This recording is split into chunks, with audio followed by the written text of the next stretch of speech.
back to another edition of Band Director Boot Camp, where we're here to provide productivity and wellness tips for busy band directors.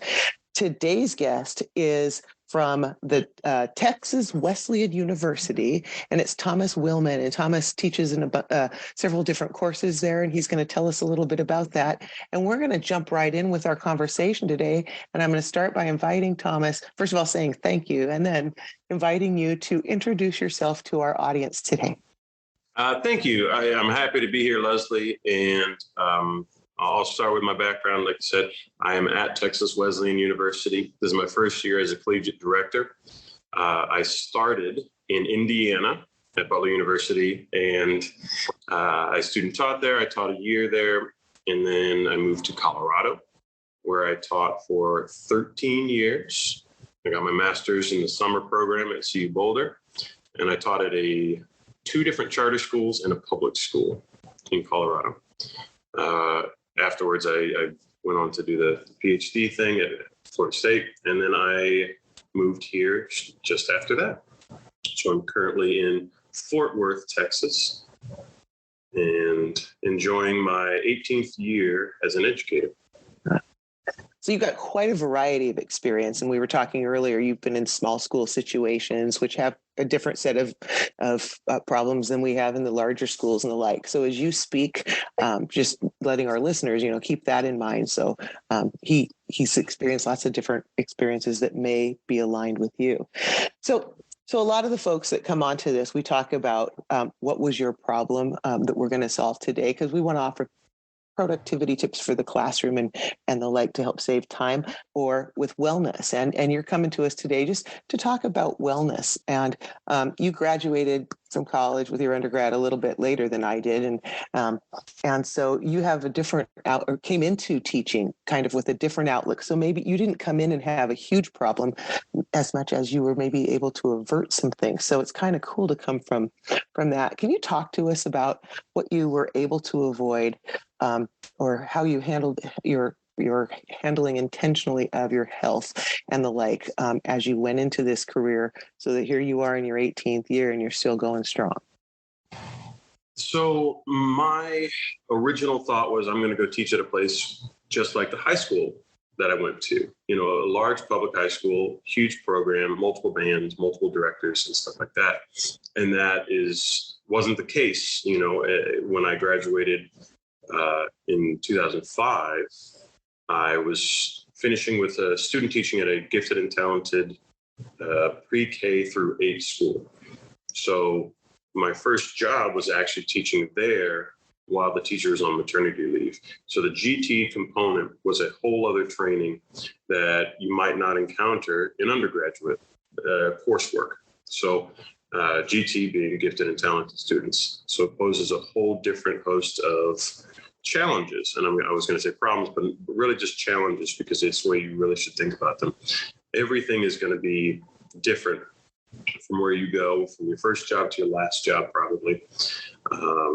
And so it takes X amount of work to understand these students. When I went to Colorado after that, I went to a charter school,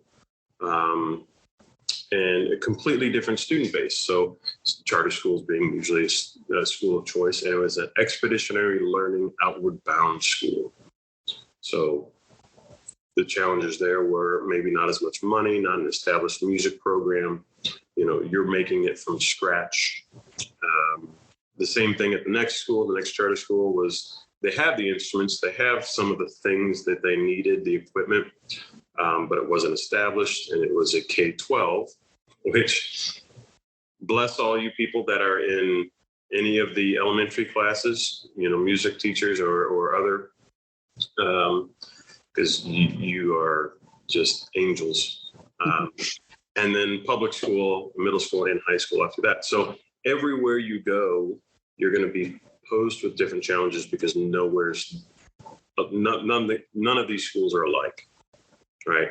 So you end up having all of these things to learn once you get there, about the students, about the community, about the process of day in and day out of the school. And then you end up with no time for yourself. So you end up with you know, all this work that is you take home with you, that you do on the weekends. You go to, you know, different events, football games or honor band events or something like that. And all of a sudden you don't feel good. You're tired all the time. And, you know, physically and mentally, you start to kind of feel a drain. So one of the things that I eventually did, I had to learn along the way, was I had to schedule time, and I had to schedule myself to do those things outside of school and outside of music and outside of anything to do with, you know, grading or rehearsals or anything like that. So if it was just going on a walk, if it was going to play tennis with a buddy, on a bike ride, you know, a 15-minute bike ride or something very simple, you sometimes have to schedule those things, and you got to put them in red. You can't say these are concrete. They're not movable things. So I'm going to do them, and everything else I'm going to start scheduling around it. And if you put it on that calendar, if you put it on that schedule, it makes it a little bit easier to organize your time and make a schedule that's not just for work, but for your whole life, for your whole being, and keep you mentally or physically and mentally from being drained, from being burnt out. A lot of stuff, good stuff that you said there. And you, as you went from school to school to school, did you, were you able to maintain, like you said, some non-music related things outside each time? Or did you find that sometimes it was harder to? Certainly, you know, different places have different, you know, things. You know, Colorado and Indiana are wildly different. So one of the things that I enjoy doing is rock climbing. So I would go find a rock climbing gym, or if there's something outdoors, I could do that. You know, Colorado's great for that. There's something everywhere. We can walk down to the park. But being active in any way is going to be helpful. Your endorphins go up. You just have a general better sense of well-being. Your mood is improved. And that ends up affecting what you do in the classroom. So if you're in a better mood or anything like that, that's going to translate right away. It's going to move from job to personal and personal to job. Yeah, it's interesting. You say you go to, you know, Colorado, you can go rock climbing and the like. So the importance of that movement or that physicality piece might look different, or does look different in Indiana. So you probably have to be intentional every time you change jobs or change locations. How do I keep that physical piece? Because you have already experienced the benefits of it. You don't want to lose it. So that's a great way to point out, you know, that you had to seek those things out, because you couldn't just say, I'm going to rock climb in Indiana, because I went to IU. So I know there's not a lot of rocks to climb in Indiana. No, yeah.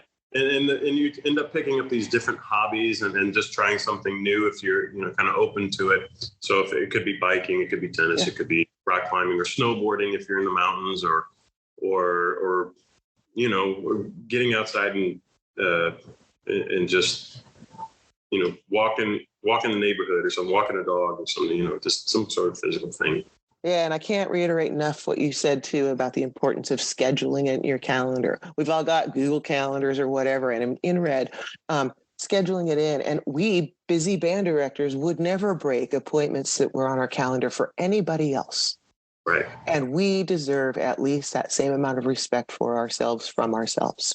So put it in the calendar, just like Thomas said. What all the successful people out there are saying, because we know we're trained, we do what's in our calendars. And if that's in there, your subconscious is now planning for that. And I can get into a whole different series about that, but it's all mindset. If I put it down, I'm making a commitment. So that's a really, really important thing. I like talking about this stuff. It gets me excited and fired up, but this is about you today, right? What do you think your life would have been like? You know, because you graduated later than I did, you had mentioned in our pre-interview that that you guys in college classes or in the like talked about ways to make this career more sustainable. And let's say you went to college in the 1980s or something, like some of us, and if you hadn't had that kind of advice and had gone in, and let's be honest, I'm going to say it because I'm a band director, our egos are big. And when we do more things, we get more accolades, and we do more things because it feels good and all of that.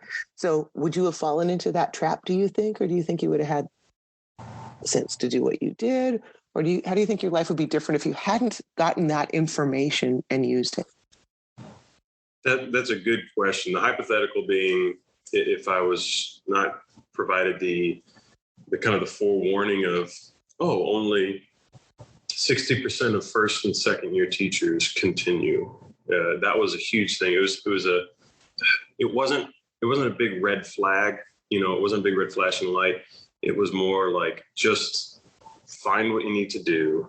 We believe in you. We're sending you out with our, blessing and our letters of reference, recommendation and references, that if that wasn't there, that kind of just like heads up, I honestly don't know how long I would have been in this profession.